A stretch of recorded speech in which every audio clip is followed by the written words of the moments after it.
This was one of the first saws. This was all hand cut, and it's still going strong. Again, it's just substantial. It still works. It's almost 100 years old. And it's got this name on it.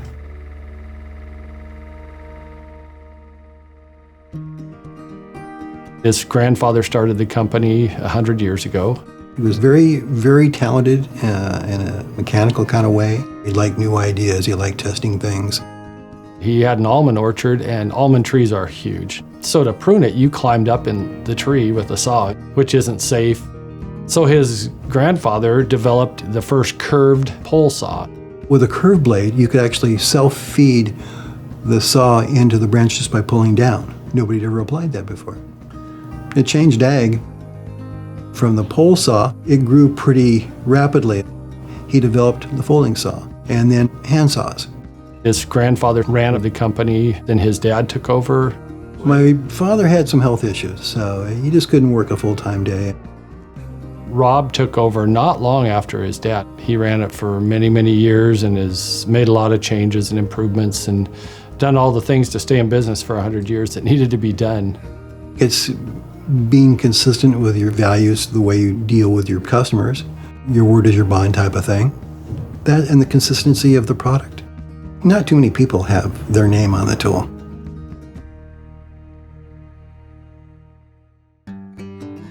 We've been selling Fanno saws since 1994. Same customers that need loppers need saws, so it was a perfect fit for us, and American made, really high quality.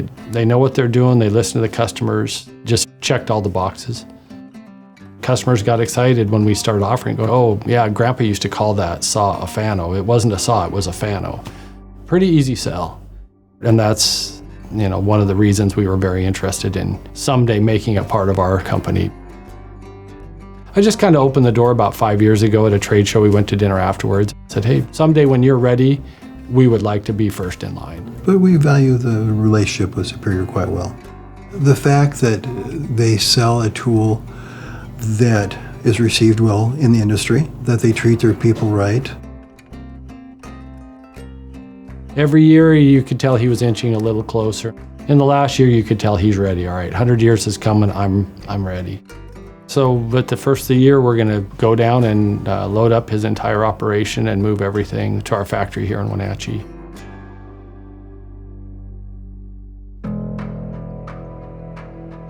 It's interesting, some time back that Superior Food acquired Vaca Tools, and they honored that tool. They were able to keep the values that were put in that tool.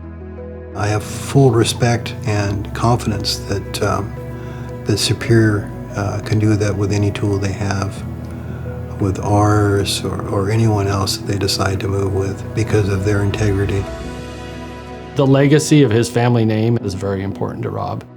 He trusts us to take that legacy and move it forward. We're going to do nothing but improve on what he has already built and make the company better. We've actually are having a machine built that will do the sharpening and the teeth bending of the blades, where now those are done by hand. So it'll make them much more consistent and increase the quality. Rob will be around if you have questions. He'll be a consultant for at least 2 years. He'll go to trade shows with us, kind of help hand us off, if you will, to customers that we don't know. He sold it to a company that has the same values as his father did, and he did, and his grandfather did, that honesty, hard work, being loyal to your customers, loyal to your employees, that all those things will result in a really good product, and we'll do everything we can to make sure we continue that. I think we've been building to this time, and it's like, oh, okay, we did it. And it's like climbing that hill, and you're at the top of the hill. The view's good.